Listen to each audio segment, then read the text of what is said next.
افغانستان کے امور کے حوالے سے وہ وہاں پہ پاکستان کی نمائندگی کریں گے. بہتر تو تھا کہ اگر میں سمجھتا ہوں کہ اگر خود شاہ محمود قریشی صاحب اگر چلے جاتے بہتر تھا کہ وہ زیادہ بریف کر سکتے ہیں، لیکن بہرحال حکومت پاکستان کے اپنے فیصلے ہیں، تو دیکھیے کیا ہوتا ہے. اچھا، دوسرا ایک بات ہم آپ کو یہ بتا دیں کہ پاکستان پہ آنے سے پہلے بے انتہا لوگوں نے مجھ سے جو پوچھا تھا اس حوالے سے ویکسینیشن کے حوالے سے. دیکھیے ویکسینیشن کے حوالے سے میں 1.5 سال پہلے میں کافی آپ کو بتا چکا ہوں، اور اس 2 سال پہلے 2018 میں میرے اخبارات میں بیانات نہیں پاکستانی بلکہ غیر ملکی اخبارات میں بھی ہیں، میں پہلے اپنا اس پہ دے چکا ہوں، زیادہ میں بات نہیں کروں گا. میں نے پہلے بھی کہا تھا کہ یہ جو ویکسینیشن ہے وہ کسی بھی طریقے سے آپ کی جو موجودہ بیماری ہے اس کو نہیں روکتی. آپ کو اگر اس بیماری کو روکنا ہے جو مین میڈ ہے، یہ مین میڈ ہے، میں نے آپ کو بتایا مین میڈ ہے مبینہ طور پر. جو بھی ایک نیو ورلڈ آرڈر کو سیٹلمنٹ، یہ میں 2018 میں بات کر چکا، تفصیل نہیں دوں گا، اسی پس منظر میں سارا معاملہ چل رہا ہے. یہ ویکسین آپ کو نہیں روکے گی. ہر آنے والی ویکسین لگنے کے بعد ایک نیا ویریئنٹ آئے گا نہیں بلکہ وہ اس لیے آئے گا کہ ہر آنے والی ویکسین میں کوئی نہ کوئی تجرباتی طور پہ چیز شامل ہے. اور ہم نے AstraZeneca کے حوالے سے جب میں نے کہا تھا، ایک بیان بھی دیا تھا آج سے تقریباً 6 مہینے پہلے، اور میں نے ٹویٹر پہ کہا تھا، تو بہت سارے ہمارے پاکستانی ناراض ہو گئے، کوئی امریکہ کی، کوئی برطانیہ کی، کوئی کہاں کی مثالیں دینے لگا. بھائی مجھے مثالیں نہ دیں، امریکہ، برطانیہ اور جہاں جہاں یہ لیبارٹریز میں کام ہو رہی ہے، میں صرف اشارہ دے رہا ہوں. ہم بہت سارے لوگوں سے رابطے میں، ہم لوگوں کے نام نہیں بتاتے کیونکہ ہمیں کوئی بریکنگ نیوز نہیں دینی، نہ ہم نے کوئی کسی سے کوئی تمغے لینے. ہم نے صرف لوگوں کو اپنے ایمان کے مطابق، اپنے ضمیر کے مطابق ہم نے لوگوں کو بتانا ہوتا ہے. ہم نے پہلے کہا تھا کہ AstraZeneca جو ہے نقصان دے رہی ہے، لیکن جب میں نے یہ بات کہی تھی تو میرے ٹویٹر اکاؤنٹ پر اور بہت سارے لوگوں مجھے پرائیویٹ بھی بڑے بڑے لوگ سمجھدار کہ جناب آپ ڈاکٹر. بھائی میں ڈاکٹر نہیں ہوں، میں سائنٹسٹ نہیں ہوں، لیکن میرا جو ایک طریقہ کار ہے، جو میرا شعبہ ہے یا جو میرا پیشہ ہے، جو میرا پروفیشن ہے، اس حوالے سے ہر دنیا کے اندر بڑے ہونے والے معاملات کے اندر کہیں نہ کہیں ہماری دخل اندازی ہوتی ہے. ڈزنٹ میٹر کہ وہ وبائی ایشو ہو، ڈزنٹ میٹر کہ وہ سفارتی ایشو ہو، ڈزنٹ میٹر کہ وہ پولیٹیکل ایشو ہو. آپ سمجھ گئے ہوں گے. تو ہم نے AstraZeneca کے حوالے سے جب یہ بات کہی تھی تو لوگوں نے کہا تھا نہیں جی بالکل ٹھیک ہے. اب کل مجھے پاکستان کے ایک بہت بڑے چینل کی طرف سے مجھے بتایا گیا کہ جناب وہ ہم جو دیکھ کے آئے ہیں وہاں پہ، انہوں نے مجھے پرفارما بھیجا کہ جناب یہ دیکھیں وہ ہم سے سائن کروا رہے ہیں کہ AstraZeneca اگر آپ لگائیں گے تو اپنے نفع اور نقصان کے آپ ذمہ دار ہوں گے. میں نے کہا میں نے تو آپ کو بہت پہلے کہی تھی یہ بات. تو انہوں نے کہا کہ بھائی میں نے کہا آپ یہ اگر خبر چلا سکتے ہیں اپنی ذمہ داری پہ تو چلا دیں آپ، لیکن آپ یہ ضرور بتا دیں کہ یہ فارم اور پرفارما سائن کرایا جا رہا ہے. یعنی اگر آپ AstraZeneca خود لگا رہے ہیں تو میں جا رہا ہوں لگانے کے لیے، ایک تو میری موبائل بند کی جا رہی ہے، موبائل سم بند کر دی جائے گی. جب میں مجبور ہو کے اپنی موبائل سم کو بچانے کی خاطر وہاں پہنچوں گا تو جا کے AstraZeneca لگانے کے لیے پہلے یہ کہوں گا کہ جناب میں اپنے معاملات کا خود ذمہ دار ہوں کیونکہ مجھے باہر جانا ہے. نہیں کس طریقے سے. تو یہ سارے معاملات جو ہے میں یہ نہیں کہتا آپ لگوائیں نہ لگوائیں آپ کی مرضی ہے، لیکن میں یہ ضرور کہوں گا کہ یہ ویکسینیشن جو ہے یہ آپ کو اس وائرس سے نہیں روکتی، اور یہ وائرس جو ہے لایا جاتا رہے گا کیونکہ یہ سارا ایک بین الاقوامی معاملہ ہے. یہ جو آگ لگی ہے، میں نے یاد ہوگا آپ کو پہلے 6 مہینے پہلے کہا تھا کہ دنیا کے اندر کئی جگہ جو آگ لگ رہی ہے بنیادی طور پر یہ آگ لگ نہیں رہی، یہ بھی مبینہ ایک سازش ہے. یہ اس لیے سازش کی جا رہی ہے تاکہ میں نے آپ کو کہا تھا کہ پہلے ویکسینیشن آئے گی، وبائیں آئیں گی، وباؤں کے بعد جو ہے پھر آپ کو قحط پیدا کیا جائے گا. وہ قحط کیسا پیدا ہوگا؟ وہ قحط اسی طرح پیدا ہوگا کہ سارے انوائرمنٹل کو گڑبڑ کیا جائے گا. ساری دنیا میں ہارڈ ٹیکنالوجی کے ذریعے بارشیں کی جا رہی ہیں، ہارڈ ٹیکنالوجی کے ذریعے گلیشیئر کو پگھلایا جا رہا ہے. لوگ سمجھتے ہیں وہاں پر امریکہ کے اندر لوگ، بس پاکستان میں دیکھ کے بعض وقت ہنستا ہوں لوگوں کی، ایون کئی جگہ کہ جناب وہ ماحولیاتی کانفرنس ہوئی اور اس کے اندر بڑی باتیں کی گئیں اور بڑا انیشیٹو لیا گیا. ٹھیک ہے، پاکستان کا جہاں تک مسئلہ ہے، پاکستان عمران خان کام کر رہے ہیں، وہ اپنے ماحولیات کی دوستی کے لیے کام کر رہے ہیں، لیکن جو بڑی طاقتیں ہیں، جو UNO ہے اور جو FATF ہے، جو ان کا تو ایجنڈا کچھ اور ہے، وہ تو ساری دنیا کو کہیں اور لے کے چلے جا رہے ہیں. تو بنیادی طور پر کہنے کا مقصد یہ ہے کہ یہ جو سارے معاملات ہو رہے ہیں، میں نے ترکی کے حوالے سے میں نے فوراً ہی آپ کو بتا دیا جس دن یہ معاملہ ہوا تھا، ہمارے جو انقرہ کے اندر ذرائع ہیں انہوں نے بتا دیا تھا کہ اس کے اندر ان کو یہ تخریب کاری لگتی ہے، اور کل آپ نے دیکھ لیا کہ ہماری بات کی تصدیق جو ہے اردوغان نے کر دی ہے. تو یہ سارے کے سارے معاملات جتنے بھی ہو رہے ہیں اس میں کہیں نہ کہیں مبینہ طور پر یہ عالمی شیطانی قوتیں اور جو ہیں اس وقت متحرک ہیں. اور یہ میں آپ کو بتا دوں کہ ساری دنیا میں یہ شیطانی قوتیں صرف یہ کام نہیں کر رہی ہیں، یہ ساری دنیا کے اندر جہاں جہاں علیحدگی پسند، یہ آپ کو میں بہت بڑی خبر دے رہا ہوں، یہ آپ نوٹ کر لیں آج کے دن و تاریخ، جہاں جہاں دنیا میں علیحدگی پسند تنظیمیں ہیں، جہاں جہاں دنیا کے اندر جو جنگجو تنظیمیں ہیں ان کو بھی پس پردہ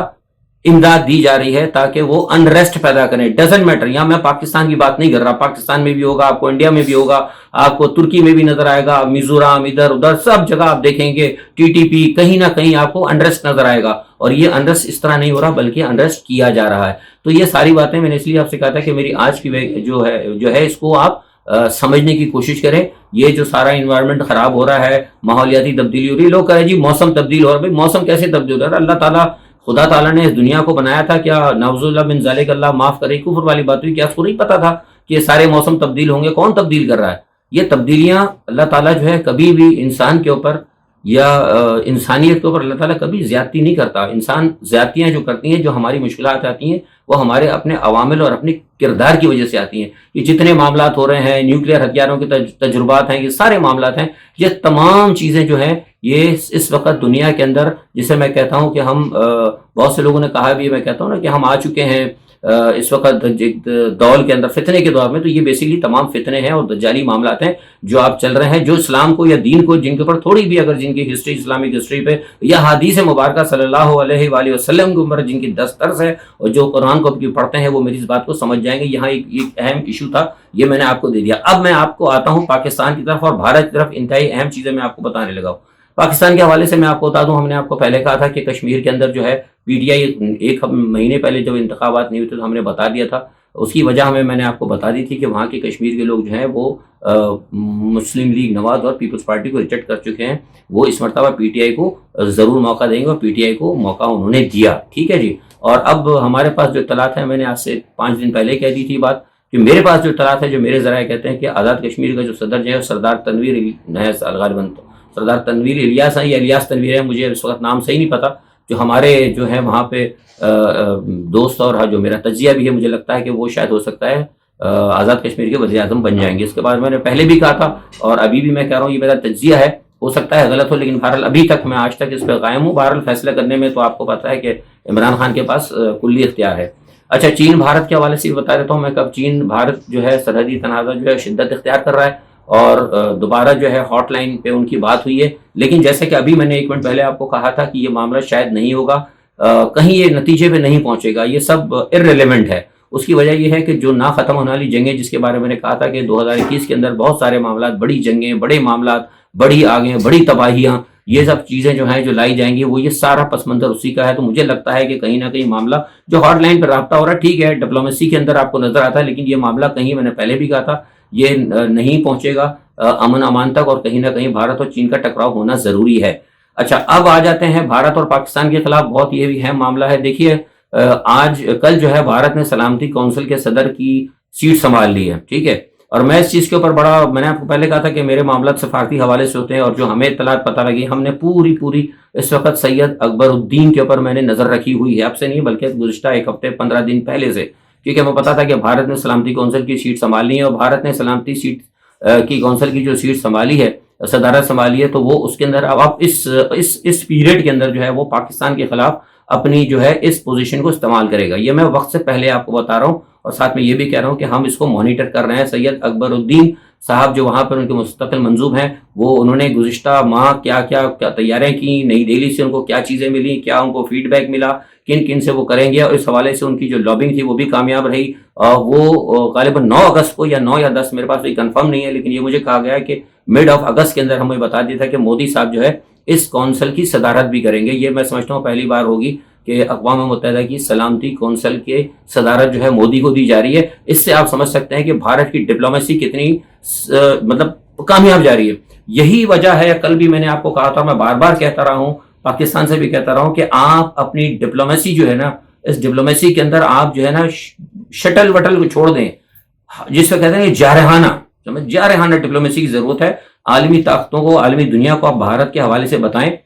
کیونکہ یہ سارا معاملات جو ہے پاکستان کے حوالے سے اہمیت کا حامل ہوگا. دوسری ایک بات میں آپ کو بتا دوں کہ گلگت بلتستان کے حوالے سے بھی میں آپ کو بڑی اہم خبر دے رہا ہوں کہ گلگت بلتستان کے حوالے سے جو بھارت نے بیان دیا تھا کہ یہ جو سی پیک بن رہا ہے گلگت اور گوادر کے اندر, یہ سارا بھارت کا ہے. یہ پس منظر اس کا میں آپ کو پہلے بتا چکا ہوں, آج میں آپ کو پھر بتا رہا ہوں کہ اس کی اصل حقیقت یہ ہے, یہ میں آپ کو بڑی خبر دے رہا ہوں کہ بھارت کے اندر یہ فیصلہ ہو رہا ہے کہ آرٹیکل کو جو ریووک کیا تھا کشمیر کے اسپیشل اسٹیٹس کو, اس کو یہ ہو سکتا ہے واپس لے لیں گے. اس سے یہ بات ہو گئی ہے, میں بڑی خبر دے رہا ہوں. یہ کب لیں گے؟ یہ تب لیں گے جب بھارت دیکھے گا کہ کشمیر کے اندر ڈیموگرافی کا عمل, وہ یعنی ڈیموگرافی جو کر رہے ہیں نا, آبادی تبدیل کر رہے ہیں مسلمانوں کو ہٹا کے ہندوؤں کو, جب وہ ڈیموگرافی وہ دیکھیں گے کہ اس حد تک ہو گئی ہے کہ وہاں پہ ان کے جو مضموم مقاصد ہیں وہ پورا ہو سکتے ہیں, تو وہ اچانک اس کو دوبارہ جو ہے اس کو ریووک کر کے کہہ دیں گے ہم نے کشمیر کا اسپیشل اسٹیٹس بحال کر دیا. لہٰذا پاکستان کو بھی کہا جائے کہ وہ گلگت بلتستان کو جو ہے اس کو متنازع ہی رکھے گا، اس کے اوپر کسی قسم کی کوئی چیز نہیں بنائے گا، اور یہ پھر بھارت اپنا عالمی ذرائع کو استعمال کرے گا۔ یہ میں آپ کو بہت اہم خبر بتا رہا ہوں، یہ باتیں ڈسکس ہوئی ہیں نیو دہلی کے درمیان اور واشنگٹن کے درمیان، یہ بات ڈسکس ہوئی ہے کہ بھارت جو ہے اپنے کشمیر اسٹیٹس کو واپس لینے کی سوچ رہا ہے، کیونکہ اب اگر پاکستان اگر کچھ کرتا ہے تو بھارت پاکستان کو کچھ نہیں کہہ سکتا، کیونکہ وہ کشمیر کو تو خود ہڑپ کر کے بیٹھا ہوا ہے، اس نے اسٹیٹس چینج کیا ہے۔ تو اگر پاکستان پر دباؤ آتا ہے تو پاکستان کہے گا کہ جناب آپ تو پہلے لے کر بیٹھے ہیں، آپ نے اسٹیٹس کا تبدیل کر دیا ہے، جو عالمی اسٹیٹس تھا یا جو متنازع علاقہ جو اقوام متحدہ کی قرارداد کے مطابق تو بھارت ابھی کہہ نہیں سکتا۔ تو اب بھارت یہ ڈیموگرافی کا عمل کرنے کے بعد یہ ان کی پلان ہے کہ دوبارہ اس کو اچانک واپس لیا جائے گا، اور واپس لینے کے بعد پھر پاکستان کے اوپر دباؤ ڈالا جائے گا، اور پاکستان سے کہا جائے گا کہ گلگت بلتستان کے اندر جو بھی کارروائی ہو رہی ہے، جو کچھ بھی کام وہ کر رہے ہیں، وہ جو ہے اس کو وہ واپس لیا جائے۔ تو میں یہ سمجھتا ہوں کہ جس میں اتنا یہ دیر لگا رہے ہیں کہ پاکستان کو مطلب آئینی صوبہ بنانے کے حوالے سے، میں سمجھتا ہوں کہ یہ فوری طور پر فیصلہ کرنا چاہیے۔ یہ میں نے پہلے بھی کہا تھا کہ گلگت بلتستان کو فوری طور پر صوبہ بنایا جائے۔ ہمارے جو آئین کے آرٹیکل 1 کے اندر جو ہے تو 4 صوبے ہیں، لیکن ہمارے پاس آئین میں گنجائش ہے، فوری طور پر ان کو چاہیے کہ فوری طور پر اس میں ایک 1/3 میجورٹی کے حساب سے لائیں اور لا کے اس مسئلے کو حل کریں، اور سمجھنے کی کوشش کریں کہ بھارت پاکستان کے خلاف بڑے پیمانے پر کارروائیاں پس پردہ کر رہا ہے، اور کام اس کی بڑی تیزی سے جاری ہیں۔ اور یہ سارا معاملہ جو ہے میں سمجھتا ہوں کہ اس میں تیزی کب آئے گی، یعنی کل جو اس نے صدارت سنبھال لی ہے اس کے بعد سے وہ اپنے دور مدت کو صرف اور صرف کس کے خلاف استعمال کرے گا؟ پاکستان کے خلاف۔ آج کے لیے اتنا ہی، انشاءاللہ کل پھر دوبارہ آپ سے ملاقات ہوگی، تب تک کے لیے